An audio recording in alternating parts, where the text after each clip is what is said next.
And Mr. Yowie has joined the fray. Great. I'm tired of Oh, gambling. the old is that the real old I've been is that dangling for an hour at the blue line. yeah, is that the real old 2-9er down there? Is that the I see yeah, that is the old 2-9er down there Is, too. is, is Borky listening? He is listening. He's more than welcome, Phil, if you want to hit the microphone button. You can just listen too, but if you want to hop up here. But Josh, how was Sully post game there? Um, he he was actually fine, except for his thoughts on the penalty call on Letang. I'm the only one who thought it was a penalty, so maybe I'm in the minority. I don't know. I was like looking at a 10-inch television in the Blues media room, so I didn't have a great look at it. I wasn't shocked that they called it, so he wasn't real thrilled with that. Neither was Chris, but in general, he was not displeased. I would tell you that Sully liked the first period and he liked the third period, and he absolutely hated the second period, which I think is a pretty objective way to look at this one. But I've seen him much angry after losses. He didn't think they played a terrible game. Yeah, Josh, I thought he was just even angrier. They really kind of ruined what would have been an incredible moment for this team to be able to give Rutger the puck, and maybe Rutger wears the helmet. It would have been such a great feel good moment there. Yeah. Um, I know we talked about this, we'll bring up what we talked about it a little bit, but I really I thought Rutger just had an incredible game. I thought Kovinen played good too, but just Yeah. finishing every check, being in, he wasn't out of position once. And he knocked Holloway out of the game. I was so impressed with him, and I was so disappointed that he was not that he took him off the top line with 5 minutes left. I was like, don't like give the kid a chance. So I was even more happy that he scored late, and it came from Kovinen. And I just thought, what a great moment.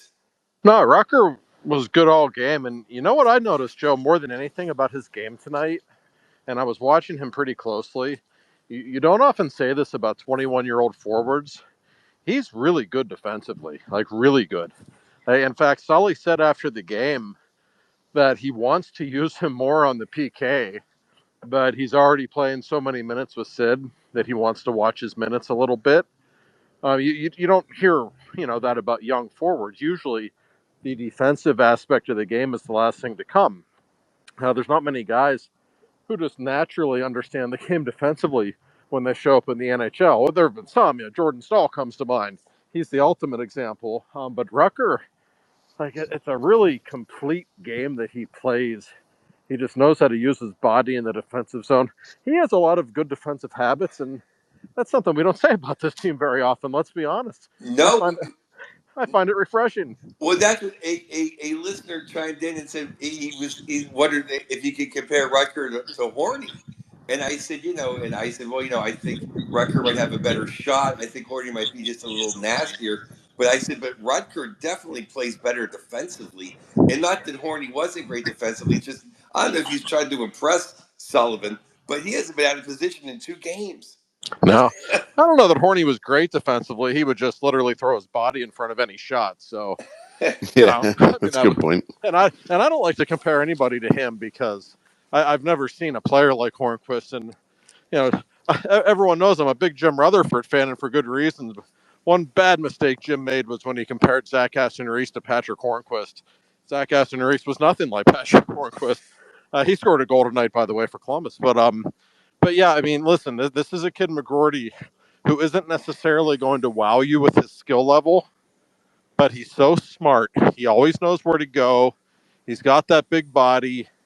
He obviously is not afraid to go to the net. It's only been a couple of games in the second recall, but he looks to me like there's a night and day difference from what we saw in October. He's a way better player, and that's the most encouraging sign of all. You want to see the young guys get better when they've been in the minors for a few months, and I don't think there's any question that he's better now. Well, you made an interesting point, Josh, how Sully was happy with the first and the third. Because it's always been when I watch a hockey game, bad teams lose in the second period. That's when bad teams get exposed. And man, we've had really bad second periods all year. Yeah, and it was. I mean, and listen, I hate to talk about the same old people because obviously the Penguins' problems are more than just about one or two guys. but Chris Letang in particular was just awful tonight. Mm-hmm. And I mean, really, really bad the last few weeks, in my opinion. I thought Carlson was terrible in the defensive zone, and Ryan Graves, like, I don't know what he was doing on the Blues' third goal. He certainly wasn't defending very well. Like, he's getting really, I don't know if embarrassed is the right word, but he's getting abused, like, on highlight reel goals almost every single night right now. So when the blue line is that bad, guess what? You're going to have problems. And I thought tonight's game, thought two of those goals were very much on Letang. I thought another one was very much on Graves. When you have defensemen responsible for 3 goals against like that, against a team as good as the Blues, that's a problem. The Blues have won 11 in a row now, and you could feel it in the building in the second period. They just turned it up a notch, and the Penguins, it took them a really long time to adapt to what the Blues were doing. And when it's your best defenseman, or at least your highest paid defenseman, who are the ones struggling that much, that's a real problem. Well, that's what I said. I think Letang made 5 good plays tonight, but he made about 15 bad ones.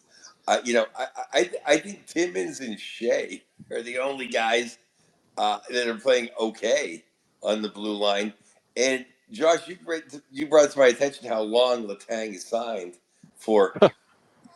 I'd rather make sure he's gone this summer than Carlson. Honest to God. Well, that's fair. We talk about bad contracts, and the Penguins have many. It's easy to bring up Graves and Jari and Carlson because those are 3 bad contracts. At this point, and listen, I have all the respect in the world for Chris Letang. He's been a Penguin for 2 decades. We all know what he's done for this franchise. But at this point, I think you need to throw his contract into the bad contract talk as well. Yeah. 3 more years. I mean, that's a bad concern because what we're seeing from him right now, like, I have to think age is playing a pretty significant role here. He just does not move. He's still an above average NHL skater. That's always been his greatest weapon. He is not skating the way he once did, and that's not coming back at almost 38 years old.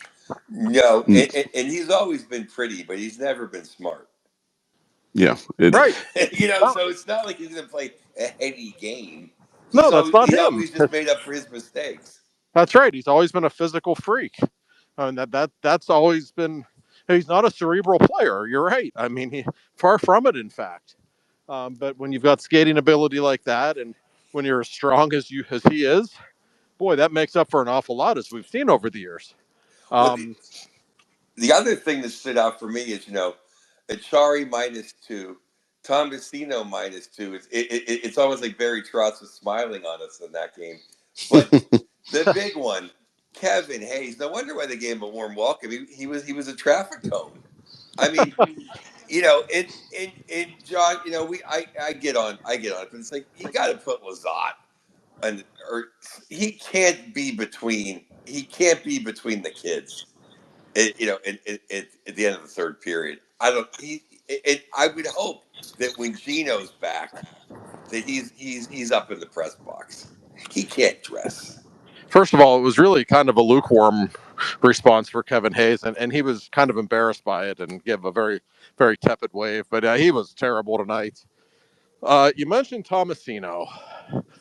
In fact, for nobody else would know this unless it's been mentioned, but Joe and I were on the same flight this morning, wonder of wonders, and so we were chatting on our flight this morning, and I mentioned Tomasino, and I think he's been really disappointing in the last few weeks. I mean, you can see the talent that he has.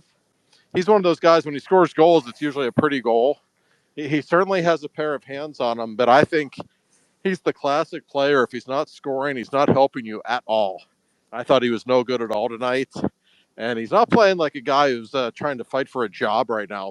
Like, if he thinks he has a job all sewn up for next season, I've got some bad news for him. I don't think that's the case. And his play away from the puck's not very good. He just needs to be way better. Yeah. I'm not going to defend him, but I am going to say I don't know how much offense he's going to get with Achari and Hayes. That's fair. Yeah. Um, and I just, it's one of those things that, like, we always hope for the best, but after a little bit you go, oh, okay, that's why people are giving up on the kid, you know what I mean? But and by the way, we have one person on deck, but anyone that wants to jump up, we'll take callers. Just hit the microphone button in the bottom left corner. We'll bring you up and I cycle you through so you can drop a, throw a question out to Josh, how the locker room was feeling, all that stuff. But go ahead, Joe. No, I was going to say one thing. I thought Coppin played a pretty solid game tonight as well. I thought as being the third young guy on the team, I thought Yeah, he he's played a fine. solid game. He's fine. He doesn't screw up, which is there's something to be said for that. He has a pretty good head on his shoulders, and so that is that is something to be said. And how about Connor Dewar? By the way, I really like him. Yep. Easy to say because he scored a goal, but like speaking of guys who don't screw up, who kind of understand their roles, who play a professional brand of hockey, which is something that, let's be honest, not everybody on this team does. Like he kind of sticks out. He doesn't make stupid mistakes. I appreciate his game. He's a restricted free agent. I think he'll be on this team next year. I really think they're going to bring him back. Well, they should. He's playing good hockey, and he gets physical, and he gets in there. And the thing with Connor Dewar is he's a third line guy. He's a third line guy on our team, and he's a fourth line guy on a good team. He's not Yeah. a second line guy, but he jumped in. He's scoring some goals, so more power to him. Oh, absolutely. Yeah. No, he's a third liner on a wild card team, and maybe that's what we'll be next year. Hudson, welcome to the show. You got a question for Josh and Joe? Thank you, boys, for having me. My only question is if Malkin and Novak are back, I don't see why Tomasino isn't on that second or third line. Because ever since he was acquired, he has how many 5 game-winning goals now? And I'm pretty sure that leads the team. But I understand that he's kind of a liability, but when he's putting up numbers and he's not that bad in the offensive zone, I just don't see why he keeps getting buried with the opportunities that keep arising around this team. Well, thank you for calling in, Hudson. We've got a Tomasino fan out there in Hudson. This is good. I will say this: we know Tomasino is not a bottom six guy. He has So so much talent that you I can't. know he does. So if you're going to get anything out of him, yes, I would agree that you might have to play him with better players, but he still needs to do something on his own, even if he's not playing with Crosby or Malkin. And I personally, I just think he's been far too quiet lately. I see the talent, and I know he's young, but I just think the rest of his overall game needs to mature a little bit. It's not just about the highlight reel goals. Hudson, thank you for calling or tweeting in. You're Whatever that. welcome. I am more of a Hudson. I am more of a Hudson fan than Mr. Yowie. I think. I agree with you 1,000%. I want to see what he does with Gino again and or Novak. I can't wait to see That's fair. Novak.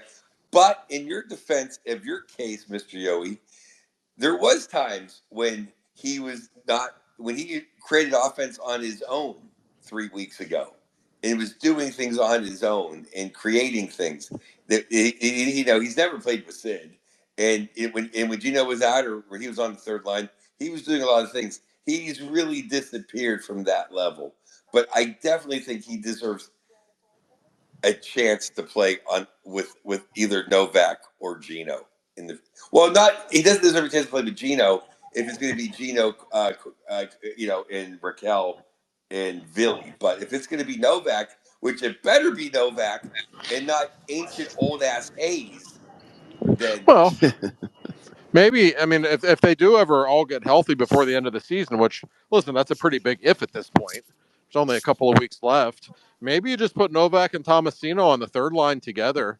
And I know when you think third line, you think of a defensive role, but just tell them, hey, go play, go try to score goals, and maybe play Gino with the kids and reunite Raquel, Rust, and Sid. Or what? All of a sudden, there's too many top six wingers. It's great. You bring a couple of up, and they look good, and it changes the dynamic a little bit. But I've almost forgotten about Tommy Novak. It's been so long since I saw him play for the Pittsburgh Penguins. Hopefully, we can get another look at him before the end of the season, but we're running out of time. Is I yeah. there any was update on him? No, there's not, and he's not. really all that close to playing yet. I don't think No, so.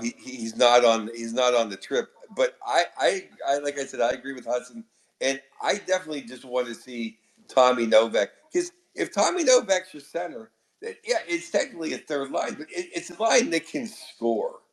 No, it's not a Hayes line that's out there killing time and watching Well, puck and drive. Hayes is killing them right now. Like he's Oh, really bad. yeah, their line was minus the combined -6, and he was a pylon.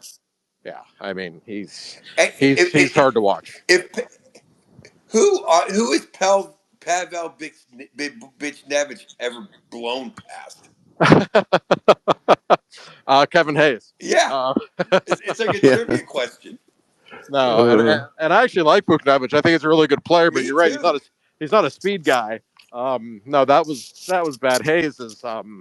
Hayes is a problem, and he has been for a while. He was out of the lineup in December. He went back in January. He actually had like 3 goals in 9 games or something like that. So you noticed him. But man, has he been brutal for about a month. And he's another one. He's under contract for a year. Like he's still under contract for another year, right? But if you're really interested in winning games, um, d- does he need to see the ice next year? Like I'll say the same thing for Graves. Like okay, he'll still be in the organization. Does he need to play next year? Like seriously, he's not. Those guys aren't going to help you moving forward. There's no doubt about that. No, well, I think they better get used to eating Arby's in Wilkes-Barre. Ah, that might be the plan, Joe. That, Robidaw Island, as they call it in Toronto. Send him and get him out of here because he brings nothing to the table for this team. And like you said, if you're trying to win, it's not going to be with Kevin Hayes. And for that matter, I mean, like we've seen enough of Ryan Graves. Like we can just put him anywhere. Like we can, like Joe always says, he can eat popcorn and watch the game. That's fine. right. Like give me anything else. But I agree with Josh's statement. I told this to Cory on air or on Twitter, whatever. Uh, I I I think that maybe if you played Graves as much as you've played Letang, that Graves would look as bad. But I Oh, right now I think Letang is our worst defenseman. he's up there. I mean, it's tough, right? Because with Chris, like I've always said about him, he does so many things every game that we probably take for granted. That just because of his natural ability, he'll make some plays, and we literally don't even notice it at this point because he's been doing it for 20 years. And you do notice it when he's out of the lineup when the forwards don't have the puck because he's not around to give it to them. But this is probably the worst we've ever seen him play. Like if you look at his games, like the last 10 games or so, I mean he's not doing anything right. And his work in the defensive zone, in the first goal tonight, he just got lost and out of position. And then on the fourth goal, I don't know what he was trying to do with Jordan Cairo, but I mean, he just literally tried to knock the puck out of midair instead of skating with him. And he just let him go behind him like he didn't even know he was there. Just a horrible lack of awareness. And we're just seeing that way too much from him right now. And we talked about this on the plane, Josh. Because we're just huge Kel McCarr fans. But it was standard issue, bad, kind of bad pinch on a power play. So other team comes back. What does McCarr do? He just puts on the afterburners, literally catches up to the guy and stands him up. And that's what Letang could do a decade ago. He just can't do it anymore. Yeah, I was going to say in 2016, that's what he did all the time. I mean, and listen, he, he got votes for the Conn Smythe Trophy in the 2016 postseason, and it was deserving. Like Hmm. I wouldn't have had a problem with it if he won that. That's how incredible he was in that playoff run, especially in the final against San Jose. He was spectacular. Um, but that's a decade ago almost. That's the reality of the situation, and I don't care how much you keep yourself in shape, how incredible of an athlete you are, and he does all of those things. But you can see it. He does not pull away from people the way he once did. He does not get back into the play the way he once did. He's almost 38 years old. I don't care how hard you train in the off season. That kind of stuff doesn't just come back. Well, and I think I said this on last show or 2 shows ago. I Even the coming back is not even the worst part. Is when he makes a bad read and gets to the corner. He can't get back from the corner to the front of the net. Yep. Like if he makes one false move out of position, he can't recover. Like even an average 26-year-old defenseman could, let alone a all-star like he was. No. No, Yeah. you're right. And I don't know if he has it in him to adapt. I just I'm not saying he's an idiot, but he's not a cerebral player. The way Sid will always be able to adapt, even though he pretty much still looks the same physically. But he knows his body so well. He's so in tune with what he's capable of, and he has one of the highest hockey IQs of anybody who's ever played the sport. So you see the difference in him and the way he can adapt physically. I don't know if Letang has that ability. And 3 more years left on that contract, Joe. I mean, I'm telling you, it's not like he doesn't make any money. He's making 6.1 million. That's not chump change. No, Uh, but the thing is too is he's not. Because even when he's in position, he's losing puck battles. yes, Like he's just terrible. You no, he know, is, and so a lot of people said, "Oh, you got to trade him. Maybe he'll waive his no trade clause." Well, my response to that is that I don't know that any team would want him. That's the equivalent of watching him play this season and then saying, "All right, I'm going to give him a 3-year, $18.5 million contract because that's what he has left." I I know the salary cap's going up. I know he's a respected veteran. Maybe the Penguins would retain salary to move him. I don't know, but I think they would probably have to because I don't think he's like some wanted commodity around the league right now. I don't know how he could be. that's his biggest flaw is he never was good at running a power play. So Nope. it's not like you could play him 12 minutes a game and he's the respected veteran working with the young kids as he would be. He'd be a respected veteran. He'd be great with the young kids. But it's Yes. but he would be but he could just come out and run a power play for you Not at all. because he's terrible at And that's one thing I'll say for it. him. Like, if I had to pick between him and Carlson, having one of those two around, Harrison Brunick and email Pianiemi and some of the other young defensemen they have coming up, I'd absolutely want Letang around them. He's the guy that works his butt off. He's actually really good with young players, better than you might think. And I haven't heard anything bad about Carlson in that regard, but I certainly wouldn't want young players emulating the way he plays the game. He certainly is an extraordinarily talented guy, but you don't want people trying to play that way. And May for a lot of reasons right now. So, but from that standpoint, keeping around Letang would have some value, I think. But the fact is, Ron Hextall gave him a 6-year contract when he was 35 years old. It was absolutely insane. which just goes to show you that Ron Hextall was a double agent working for the Flyers, working for the Cream Schools. Yeah, and if Ron Hextall's a Canadian citizen, I want to get ice on his ass.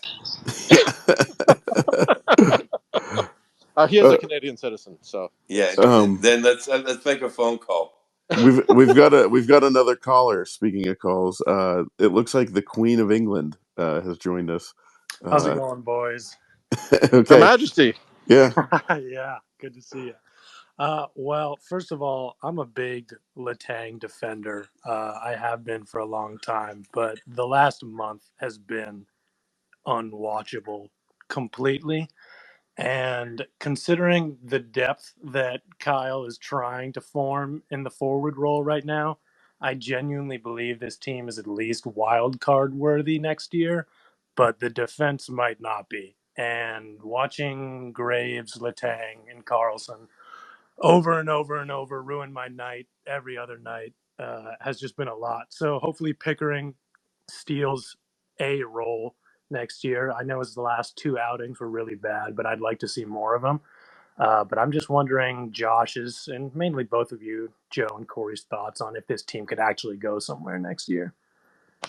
Well, first of all, I echo your sentiments about Chris, and I've always been a big fan of his too. I know I handle Chris properly because his defenders get mad at me a lot, but the people who hate Chris also get mad at me a lot, which tells me I call him down the middle. In general, I've always had the deepest amount of respect for everything he brings. But you're right, the last month he has been horrendous, really, really bad, and I think it's very concerning for the future. The blue line in general is so bad. I think Ryan Shea's their most dependable defenseman. Like, think about that. Like, nothing against Ryan. Like, Ryan's basically like a Chad Ruedel type. He's a nice guy to have around. But for God's sake, if that's all you have, that's a problem. And I'm a little surprised Pickering never got called back up. I thought he was perfectly fine in kind of a sheltered role. I don't think he has a very high ceiling. Like, I think he'll be a good third pairing defenseman. I don't know that he'll be much more than that.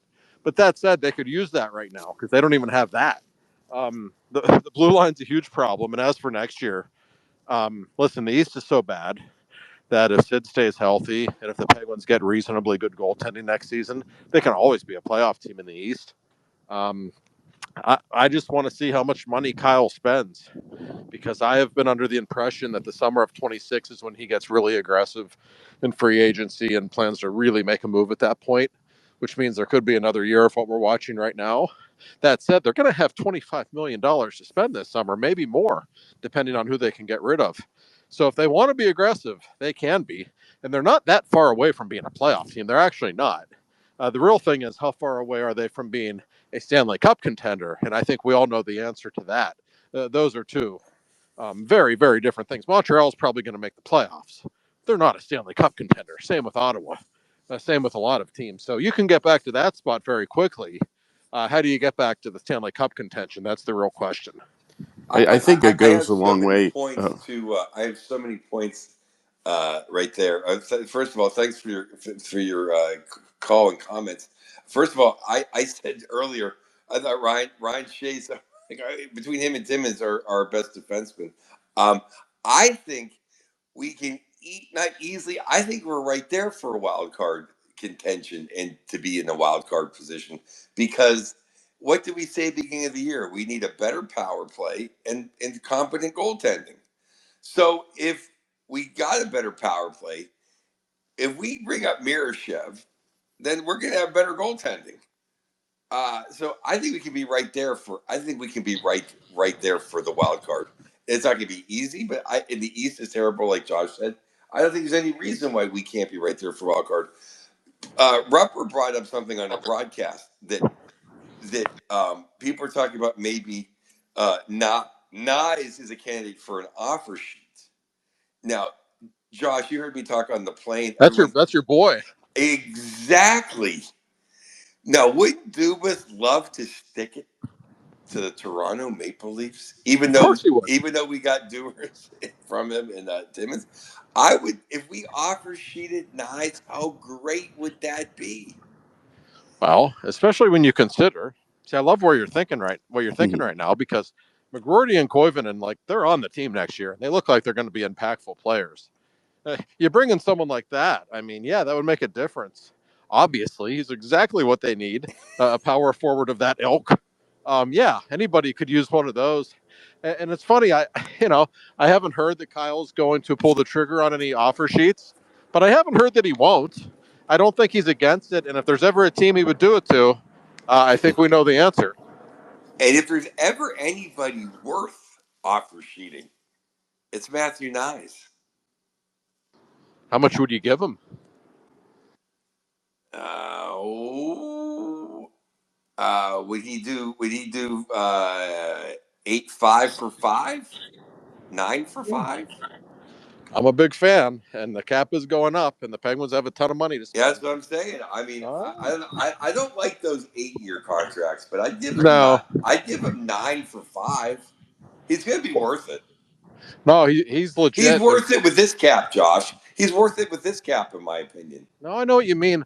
Um, I'm so interested to see what happens this summer because when Kyle talks, when he talks about the future, he does two things. He kind of reminds people that patience is required, but then he also speaks about how urgently he needs to get the Penguins back into contention. Well, that kind of is two different messages that we're hearing, and I think we'll find out this summer if it's really the urgency that's playing a role, or if he's really just going to be, late, passionate, or patient rather, and let these young guys come along slowly and not spend too much money in free agency just yet. Like, and I'll be honest, I have no idea which path it will be, but he's kind of said both, and you can't have it both ways.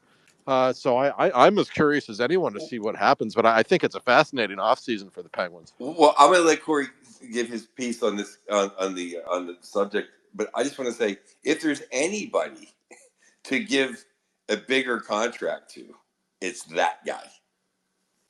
He's young. He's proven he can score. He's a big, big shoulders, good hands. He's a man. Yeah, I would take that guy all day. And I mean, in my opinion, I think next year we have a better shot than not of competing and being a wild card team. And I mark my words. I said it when it happened. That McGroarty goal from Koivunen was huge for this team to be a competitor, like an actual contender by the time Sid retires again. Because that's a moment, and I can just remember all of those of you that have been watching as long as we have.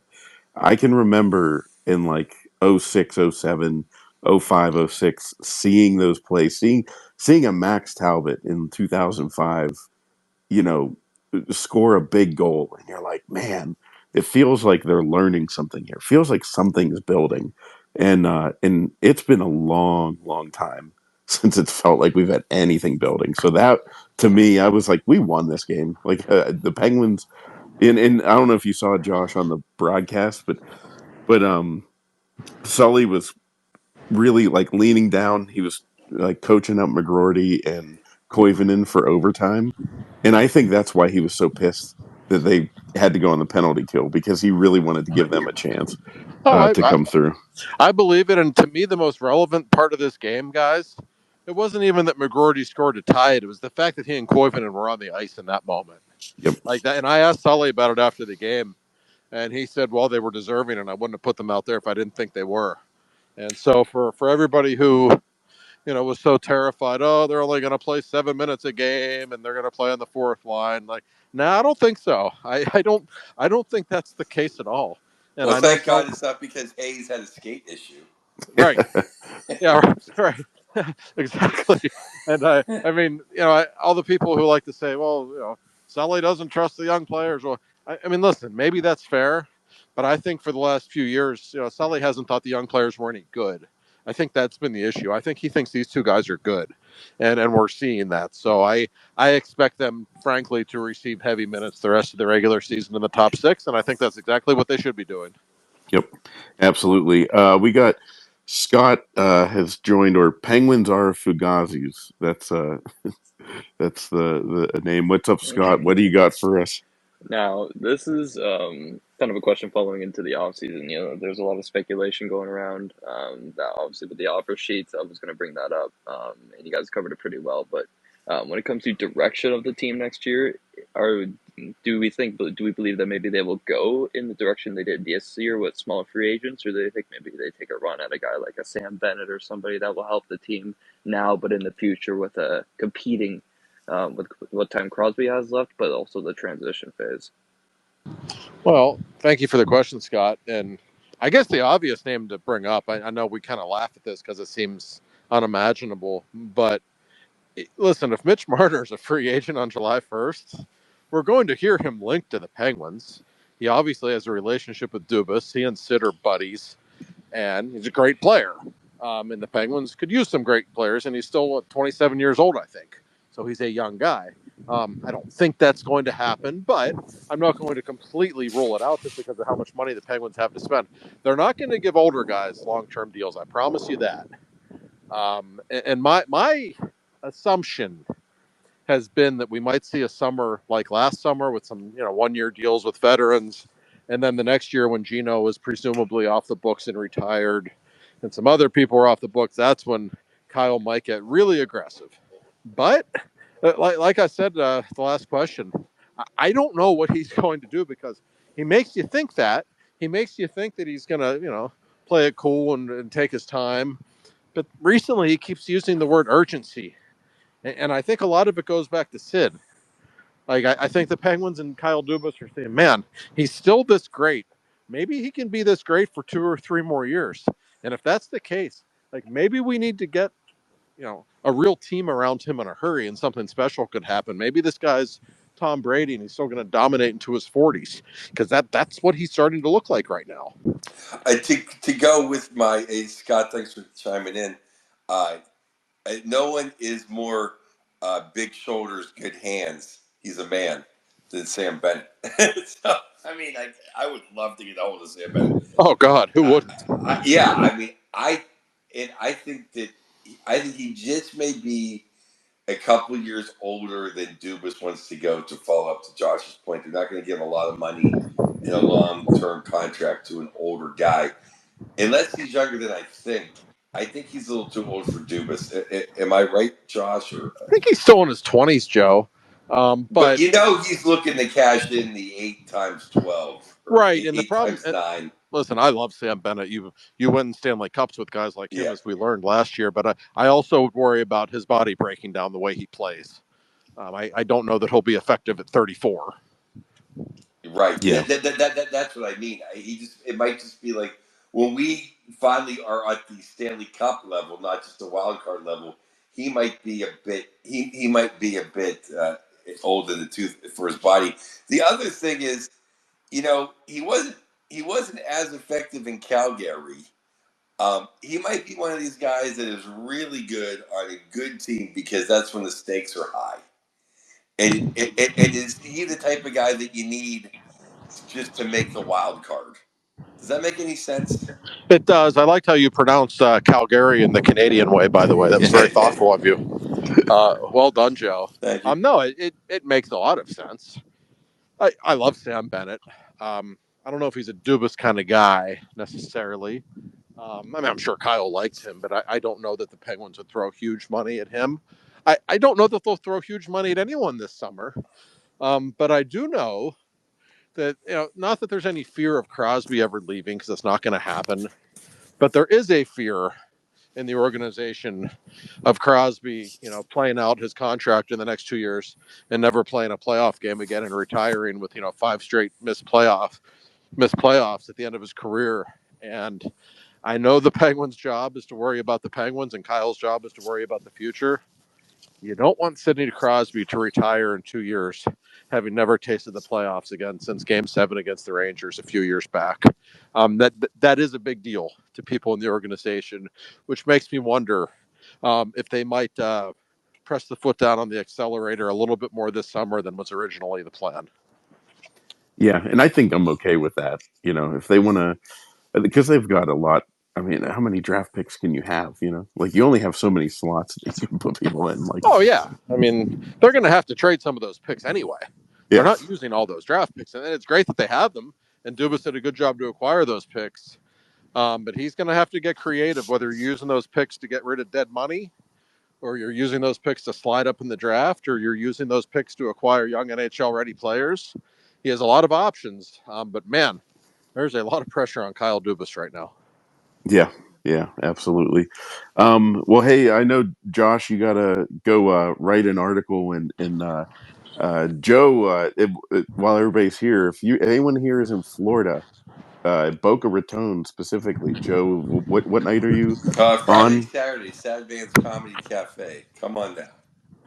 Come on down, and Josh, what time for those sick folk that sit there and wait for the article? What are we looking at? Like a 2 a.m. article drop?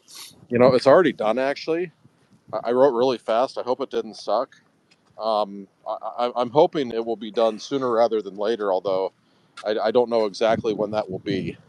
But it's not in my hands. I'm not the editor. You know how it Yeah, is. But it'll be there for the reading at some point in the next few hours for sure. And thanks everybody for listening. yeah, and Um, thanks to Bill Neofis for Neofis Insurance Group. I'm yes, sure he was thrilled seeing Wrecker McGroarty pop in the game tying goal tonight. he was. He was also not pleased with the officiating. I always like to get out there when our great sponsor voices an opinion about the officiating. I want it to be known. And Bill is no friend of NHL officials, and we love that about him. Yeah, yeah, Yeah. Josh, I heard what you said how you thought it was a penalty. It was a slash. It just didn't need to be called. It was a Well, nickel. It was a nickel dimer for an I overtime. didn't. I'll be honest with everyone. I didn't have a great look at overtime. I know nobody else out there covers the NHL, so we have to go to the locker room late in games. So sometimes I don't get a great look at overtime, and I was watching on a little monitor, so I didn't really see everything. I something happened in overtime to one of the Penguins that was not called. That's what Sullivan was furious about. He basically said, "Fine if you want to call that," but given what was let go a minute earlier, that's why he was so angry. And I think when teams are at home and they've won 10 games in a row and they're in the playoff race, sometimes they get the benefit of the doubt in those moments. Yeah. Isn't that the truth? That now we're on the wrong side of the puck as far as getting those calls now. I know. And now your Bluesers can't lose. It's unbelievable, Joe. I know. When you look up at all those 39 jerseys retired, it must have been a Oh, thrill. I The know. Flaker Now I'm brothers. outside. I Now I'm was at. outside, just hoping I don't get my ass kicked in St. Louis for a second time. A Pittsburgh person gets his ass kicked. We don't need that tonight. Yeah. Well, hey, get home, get in there safe, and everybody, we appreciate all you guys, listening. Yeah, Check out the seriously. Thanks for show, listening. subscribe on YouTube, follow us, on the podcast channels wherever you get your podcasts. And usually it's every Monday, but sometimes it gets mixed up, and we'll be doing some playoff coverage too. So, yeah, but we appreciate everybody, and gentlemen, it was a great. What do I say about we got record majority? Always trust the Michigan man. So Hey, you knew he was coming through. hey, I want to thank each and every person for listening. Yeah, seriously, we Yeah, we appreciate you appreciate it. guys. Yeah, we You do. you guys make the show go. So we will talk to you guys later, and good night, everybody.